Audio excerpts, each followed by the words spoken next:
Just last year, we grew our investment asset under management base in one particular platform to 16 million, and in total, more than 21 million.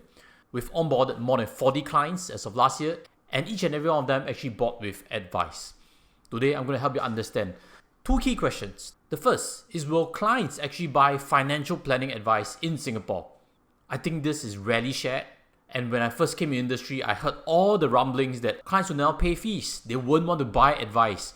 And right now, I realize that's actually not true. The second, I'll be sharing with you also, which are the clients that will be happy to buy advice? Will clients buy advice? You realize I mentioned buy advice, correct? Not pay fees. Because what clients want is to buy solutions. Advice is also part of the solution. And to answer this question, we need to break it down into two parts. The first is that, do we, as advisors, actually solve a problem or not? Very often when we think about solving a problem, we think maybe insurance gap, maybe plan comparison is a problem that needs advisors to solve. But if you think a bit deeper, you would realize these problems are very superficial and they can be solved already with a comparison portal. Right now, there is AI generative answers already. Which means also, if we are trying to solve this problem only, there is very little reason or very little value a client can extract when they buy advice in.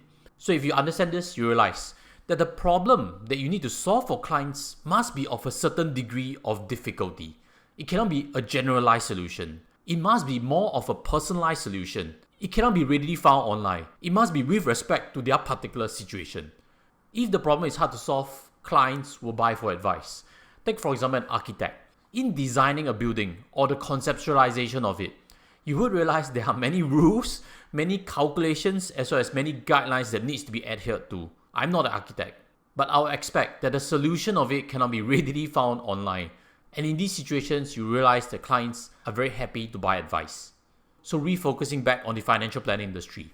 Will clients pay for advice? Depends on a few things. It's not industry titles that will get clients to buy advice from you, but rather, are you known for an in-depth expertise? Someone who can solve questions that is harder, from how to reduce insurance premiums, because that is not difficult and has a small impact. For myself, they've gotten aware of my in-depth expertise based on my tutorials on YouTube. That has been the secret of how I build up my practice. Which leads to a second important part. Which are clients that are happy to buy advice? They usually possess these two traits. The first is that there's a certain degree of humility, understanding the I don't know what I don't know concept. Very often, humility is important for a successful person. We can't be the experts of everything in life. If they're on the opposite spectrum, where they love to DIY everything, you realize that is not the most natural fit.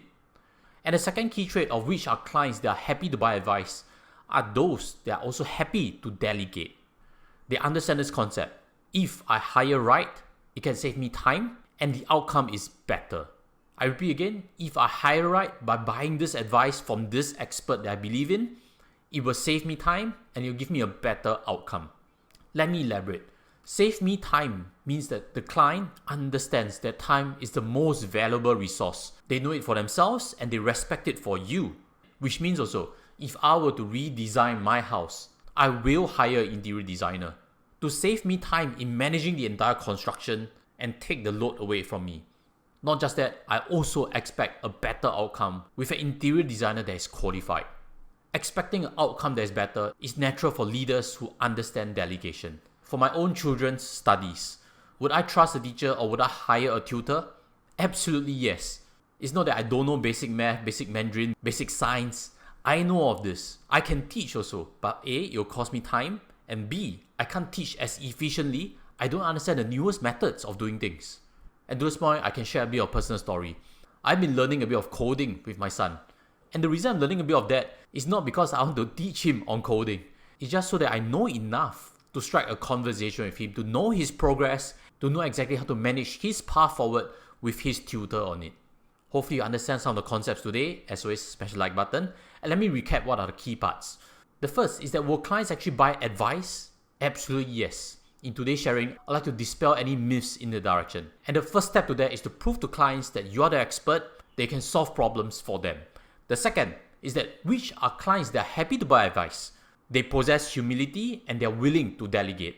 I wish I knew all this when I was a starting advisor, and as always, if you are looking to join the industry or join my team particularly to provide good advice to Singaporean families, look for my links below to connect with me. If you come on board, you'll be part of this exciting new journey.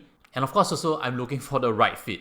If you're curious, look for links below, check out my other videos I've done before, and I'll see you there too. Take care as always, goodbye.